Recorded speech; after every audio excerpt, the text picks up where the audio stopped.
chilling new details in the murder of Sam Nordquist. The facts and the circumstances of this crime are beyond depraved. No human being should have to endure what Sam endured. This is one of the most horrific crimes I have ever investigated. I had a bad feeling off the start that it wasn't gonna end well if he came out here and he wouldn't listen to me because he thought that he was in love with this woman. Sure.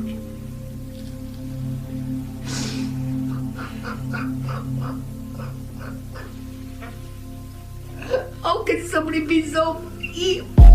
What began as a missing person report soon unraveled into one of the most disturbing torture and murder cases New York has seen in years. The victim, a 24-year-old transgender man named Sam Nordquist, who had traveled from Minnesota to upstate New York with the hope of starting something new.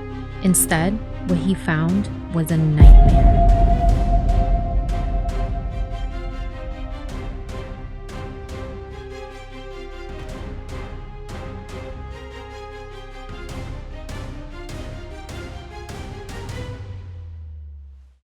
This is the chilling story of Sam Nordquist, a gentle soul whose life was ended by cruelty so severe, even seasoned investigators were left shaken. As we walk through the facts, we ask, how could this happen? And why did no one stop it? Sam was not a public figure. He wasn't famous or wealthy.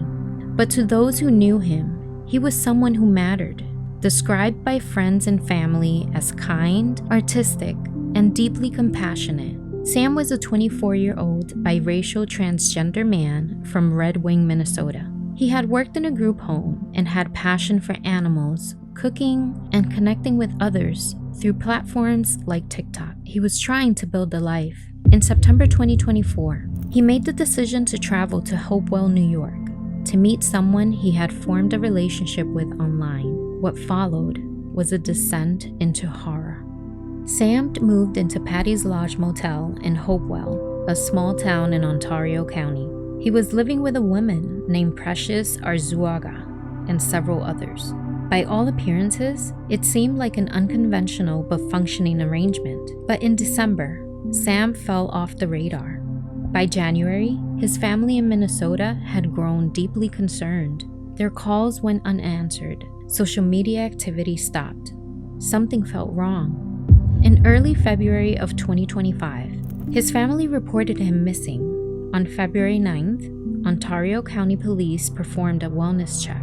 What they would eventually uncover surpassed every worst-case scenario. After weeks of searching and interviews, police made a gruesome discovery on February 13th. Sam's body was found discarded near a roadside in Yates County, partially wrapped in plastic bags. But what investigators pieced together about his final weeks was even more horrifying. Prosecutors alleged that between December and early February, Sam was held captive and subject to prolonged torture by people he had been staying with. He was starved, sexually assaulted with objects, including broomstick and table leg, beaten with dog toys, belts, ropes, and sticks, forced to ingest bleach, urine, and feces, burned with cleaning chemicals, covered in duct tape and bleach, denied medical care, food, and dignity. According to District Attorney Christina Kelly Wolford, this was not a crime of passion. It was deliberate, extended, and sadistic. Sam had been dehumanized in every possible way. Initially, 5 suspects were arrested, all residents of the same household where Sam had been staying.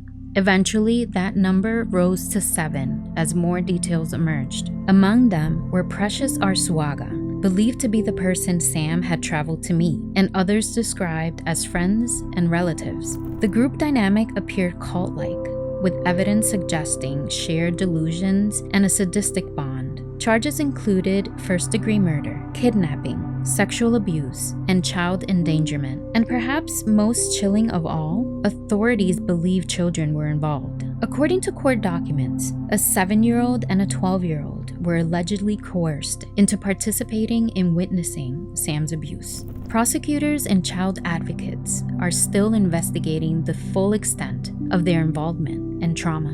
DA Wolford called it one of the most disturbing cases involving minors her office had ever seen. The psychological damage to these children could last a lifetime. It raises questions not only about the suspects, but about systematic failures in child protection and community oversight. Because Sam was a transgender man, many believe the motive must include hate, but DA Wilford clarified that the suspects themselves identified within the LGBTQ community. At this stage, authorities have not pursued hate crime charges. They said, advocacy groups argue that Sam's identity still made him uniquely vulnerable, socially isolated, without a support network, and living far from home. Whether or not bias fueled the crime, his status as a trans man likely made him easier to target and ignore. This case didn't happen in a vacuum. Sam had interactions with social services as far back as December.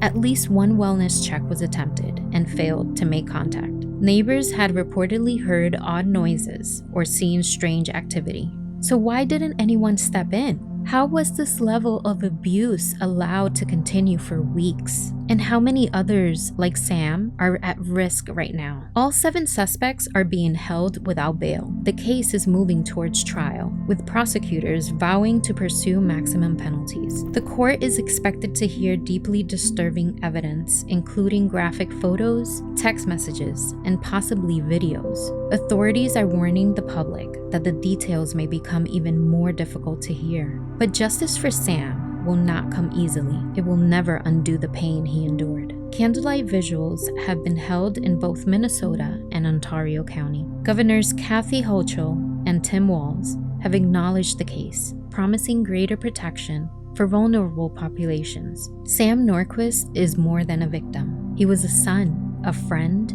a loving person with dreams, and while his story is heartbreaking, it has also become a rallying cry for change in how we protect people, in how we listen, and in how we respond to signs of abuse. There are crimes that shake us, then there are crimes that haunt us. Sam's case is both.